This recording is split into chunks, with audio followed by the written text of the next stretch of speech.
На зарубежных рынках должна быть представлена чувашская продукция и желательно в больших объемах. Такой целью в условиях давляющих санкций задались региональные власти и даже провели первое заседание недавно созданного экспортного совета при главе Чувашии.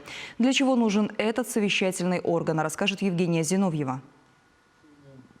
Учитывая, что 2 года назад глава Чувашии призвал максимально сократить в регионе количество различного рода совещательных органов, его нынешний призыв создать экспортный совет, казалось бы, звучит странно. Но это если не привязываться ко времени, экономической и геополитической ситуации. А если их проанализировать, а сделать это придется, все-таки санкции и зубастый внешний мир свое дело сделали, становится понятно, приоритет теме экспорта не прихоть, а необходимость.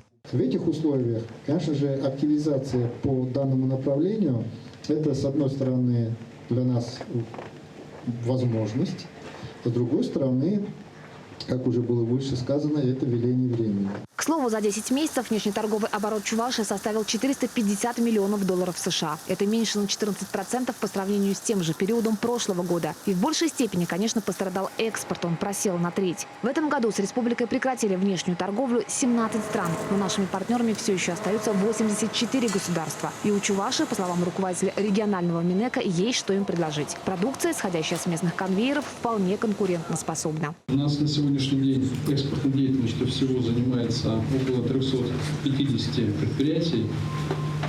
Большинство из них это малые и средние предприятия. Их доля составляет в общем количестве экспортеров 95%, если в количестве. 95% это субъекты малого и среднего предпринимательства. Но при этом доля объема экспорта по субъектам МСП у нас чуть больше половины, 54%.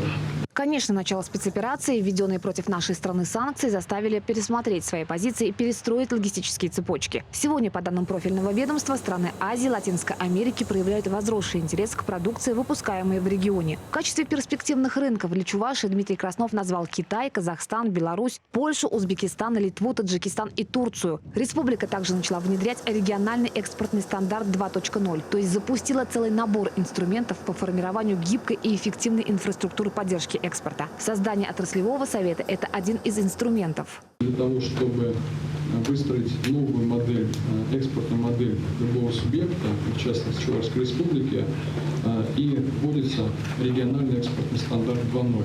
Чувашская республика в пилоте и один из регионов, который реализует этот экспортный стандарт. И наша задача в 2023 году полностью его реализовать. Президент Владимир Путин поставил цель до 2030 года нарастить продажу в зарубежные страны ни сырьевых, ни энергетических товаров не менее 70% по сравнению с 2020 годом. В структуре чувашского экспорта сегодня в основном высокотехнологичные товары и продукция глубокой переработки. Так что задача вполне выполнима, считают в регионе. Евгения Зиновьева, Дмитрий Макаров, Вести Чувашия.